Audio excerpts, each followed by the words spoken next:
When someone dies today, we have hospitals, funeral homes, cemeteries, rituals. But what about our ancient ancestors? Before civilization, before writing, before even modern humans existed, what did they do with their dead? The answer is far more surprising than you might think. They didn't just abandon bodies. They cared for the disabled. They dug graves, they marked territories, they cremated, they mummified, they even made cups out of skulls.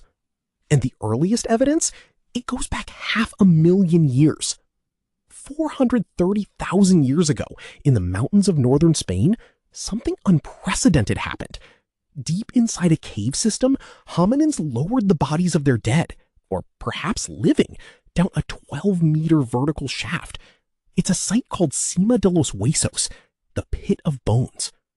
Over 7,000 fossil fragments representing at least 28 individuals have been found here. 95% of the bones show no carnivore damage. These were not dragged in by animals. Whole bodies were brought here shortly after death and decomposed in place. The bodies are mostly adolescents and young adults, a catastrophic demographic profile. Forensic analysis shows interpersonal violence. At least one person was killed by a blunt force tool before being dropped into the pit. But here's the detail that stunned archaeologists. Buried among the bones was a single exquisitely crafted handaxe made of red and yellow quartzite. It's the only stone tool in the entire deposit. Nicknamed Excalibur, it's the oldest potential grave good in human history, a deliberate object placed with the dead. And then there's Cranium-14, a child who died between 5 and 12 years old with a rare congenital condition called craniosynostosis. The left side of their skull fused prematurely, causing severe facial asymmetry and almost certainly developmental delays, motor problems, and elevated pressure on the brain. This child survived into childhood. That means someone in that group cared for them, fed them, protected them. This is the oldest evidence of sustained collective care in the human lineage, over 400,000 years ago. So, by the Middle Pleistocene, we already see two things: empathy for the living and symbolic treatment of the dead. Fast forward to the Neanderthals of Western Europe around 60,000 years ago, and the picture gets even more intentional. At La Chapelle-aux-Saints in France, archaeologists uncovered a nearly complete elderly Neanderthal male laid on his back in a shallow rectangular pit, 140 centimeters long, 85 wide. The pit was dug into sterile clay. His head faced west. Taphonomic analysis confirms he was buried rapidly. 85% of his skeleton survived, untouched by scavengers. This man, known as La Chapelle-aux-Saints I, lived into his 50s or 60s with severe pathologies: spinal osteoarthritis, lost almost all his teeth, jaw degeneration. He could not have survived without his community bringing him soft food and helping him move. The grave was the final act of a lifetime of care. But the most famous Neanderthal burial site is Shanidar Cave in the Zagros Mountains of Iraqi Kurdistan. 10 Neanderthals were found here, dating from 70,000 to 45,000 years ago. One, Shanidar I, nicknamed Nandy, had survived a severe blow to the left side of his face that blinded him, a withered right arm, hearing loss, and advanced arthritis. Again, lifelong community care. But the real story at Shanidar is about place. The bodies were found clustered in a narrow gully next to a massive fallen vertical limestone pillar. This pillar was a landmark, a visual anchor. Neanderthals returned to this exact spot over hundreds of years to lay their dead. The famous flower burial, Shanidar IV, was found with concentrated pollen clusters of yarrow, cornflower, and ragwort. Critics said rodents could have brought the pollen, but modern re-excavation found Shanidar Z, a body placed in a deliberately scooped depression lined with vegetation, with a single chert blade flake tucked against the first rib. Deliberate, repeated, memorialized. And at La Ferrassie in France, 74,000 years ago, Neanderthals didn't just bury, they built a structured cemetery. Adult graves by the rock wall, child graves 5 meters east, sterile earth mounds, monticules, arranged in 3 parallel rows. Under one mound, a newborn. Under another, a 3-year-old covered by a limestone slab with carved cupules on its underside facing the skeleton. This is spatial organization, compartmentalization of the living space, a shared concept of how to arrange the dead. Now we move to the Levant, modern-day Israel and Palestine, around 120,000 to 50,000 years ago. This was a contact zone. Homo sapiens migrating from East Africa met Neanderthals expanding south from Europe. And suddenly, both species started burying their dead. Neither had done this in their home regions before. The differences are striking. Neanderthals buried their dead deep inside cave chambers, disarticulated, variable postures, but they used large stones to mark and structure the graves. Homo sapiens buried at cave entrances and rock shelters, in a strict, flexed fetal position, with grave goods, deer antlers clasped to the chest, wild boar jaws, red ochre mined from kilometers away, shell beads from the Mediterranean. At Kavza, 92,000 years ago, an adolescent was buried with red deer antlers placed across the chest, hands positioned on either side of the neck.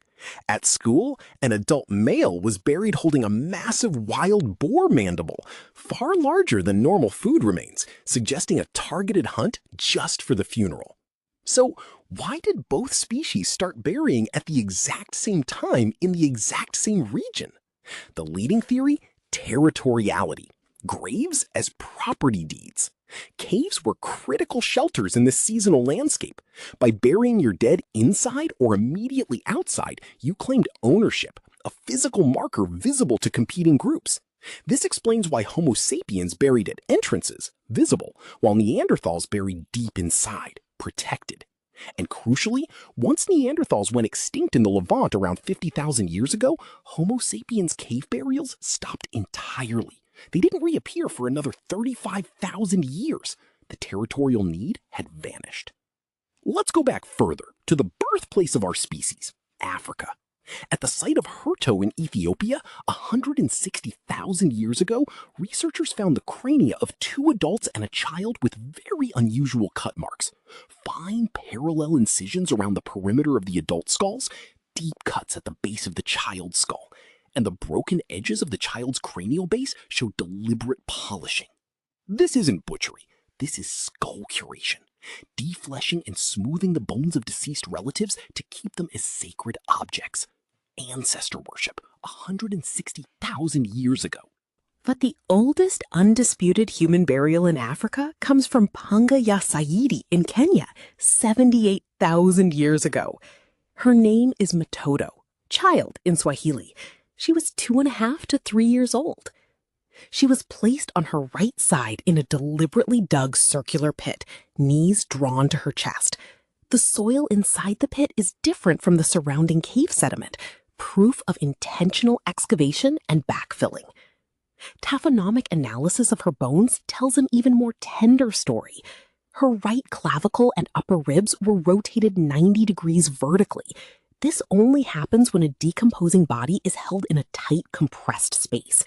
Mtoto was wrapped, shrouded, in animal skin or large leaves before burial. The first 3 vertebrae of her neck collapsed and rotated.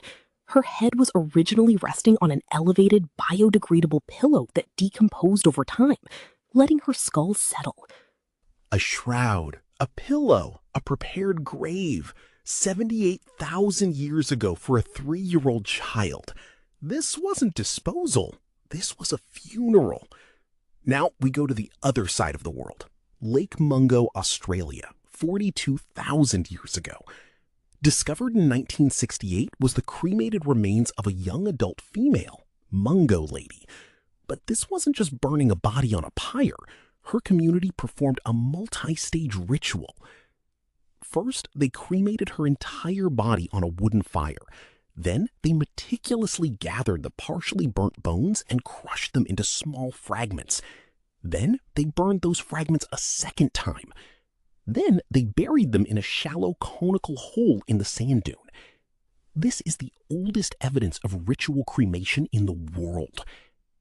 Nearby, Mungo Man, an adult male around 50 years old, was laid supine on his back, legs straight, hands crossed in his lap. His body was heavily sprinkled with red ochre powder. The nearest geological source of that pigment was 97 kilometers away. His community traveled nearly 100 kilometers to bring sacred color for his burial. Mungo Man also showed us something else. His lower canine teeth had been removed years before death, likely in an adolescent initiation ceremony. His molars showed wear patterns consistent with stripping tough plant fibers, making fishing nets or baskets, and severe arthritis in his right elbow from a lifetime of spear throwing. His bones told the story of his life, and his burial told the story of his community's investment in honoring him. But not every ancient encounter with the dead was gentle. At Goyet Cave in Belgium, 45,000 years ago, Neanderthal remains show systematic processing. Cut marks, impact notches, percussion pits, long bones cracked open for marrow, the same pattern as horse and reindeer bones at the same site. Worse, 4 processed Neanderthal bones, femurs and tibias, were subsequently used as retouchers to sharpen stone tools, treated exactly like animal bone.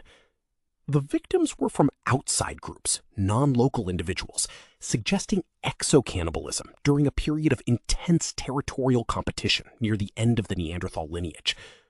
But at Gough's cave in England, 14,700 years ago, cannibalism takes a different form. The Magdalenian people here processed human bodies, disarticulation, defleshing, even human tooth marks on bone. But then, they turned several skulls into cups, carefully shaped by controlled percussion, edges trimmed and smoothed into functional drinking vessels. And one human arm bone, a radius, was found with parallel zigzagging incisions. Morphometric analysis confirmed these were deliberately engraved artistic marks, not butchery cuts, made after defleshing but before marrow cracking. Engraved human bone, skull cups? This wasn't survival cannibalism. It was ritualistic, symbolic endocannibalism, possibly to honor the dead, capture their essence, or close the circle of life and death. Here's the key. Researchers have calculated the caloric value of a human body. A single woolly mammoth yields millions more calories. A horse or reindeer gives far more accessible protein and fat. Cannibalism was rarely about hunger. It was about meaning. So, what does 500,000 years of death treatment tell us? That ancient humans and other hominins were far more complex than we give them credit for. At Sima de los Huesos, a disabled child was cared for. At Shanidar, Neanderthals returned to the same spot for centuries. At La Ferrassie, they built a cemetery with mounds and markers. In the Levant, graves became territorial claims. At Pangayasaidi, a child was wrapped and pillowed. At Lake Mungo, mourners traveled nearly 100 kilometers for ochre. And sometimes they consumed the dead, not for calories, but for ceremony. Death has always been more than an end. It was a canvas, a territory, a memory, a commitment. These ancient people weren't primitive. They buried, they mourned, they remembered.